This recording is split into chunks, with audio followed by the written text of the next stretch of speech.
Le chef d'état-major des forces républicaines de Côte d'Ivoire, le général de division Soumaïla Bakayoko, a dit au cours de cet échange que la restructuration de l'armée qui a commencé en 2011 se poursuivra en 2012, avec un accent particulier sur la formation et l'instruction. Pour raffermir la discipline et rendre opérationnelles nos troupes dans les casernes, mais aussi au cours des missions de nomadisation partout sur l'ensemble du territoire. Nous avons l'ambition de créer de nouvelles unités pour quadriller tout le territoire. Toutes les forces s'attellent à lutter contre les menaces transnationales. Toutefois, la réhabilitation des casernes, de la gendarmerie nationale et de la police nationale, de l'armée évidemment, et la réhabilitation de tous nos centres de formation ainsi que l'équipement de toutes nos forces reste pour nous une préoccupation majeure.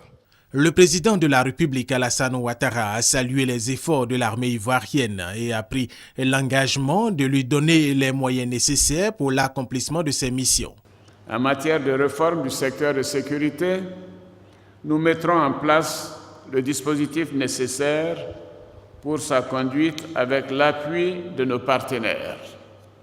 Nous tiendrons les assises nationales des armées, conduites par le Premier ministre, ministre de la Défense.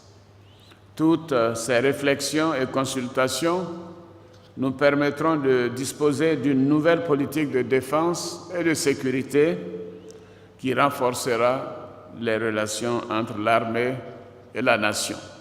Le président de la République d'ajouter qu'une tournée de rencontres avec les hommes et leurs chefs dans leurs unités est prévue en février avec le Premier ministre, ministre de la Défense Guillaume Soro, le ministre d'État, ministre de l'Intérieur Ahmed Bakayoko et le ministre délégué à la Défense Paul Kofi Kofi. Ceci pour les entretenir et renforcer la cohésion en leur sein. Ils consulteront également les populations pour recueillir leurs attentes. Par ailleurs, et en vue de trouver une issue honorable aux jeunes volontaires associés, le gouvernement mettra en place la réserve au sein des armées, accompagnée d'un fonds de rachat d'armes. Cette réserve participera à des actions civilo-militaires telles que la construction avec les populations de centres de santé, d'écoles, le reprofilage des pistes, etc. Selon le président de la République Alassane Ouattara, l'accent sera mis sur la formation des militaires. Des accords de coopération seront conclus avec les grandes puissances. L'armée ivoirienne participera aux opérations de maintien de la paix dans le monde. Toute cette politique de défense et de sécurité donnera à la Côte d'Ivoire une armée républicaine.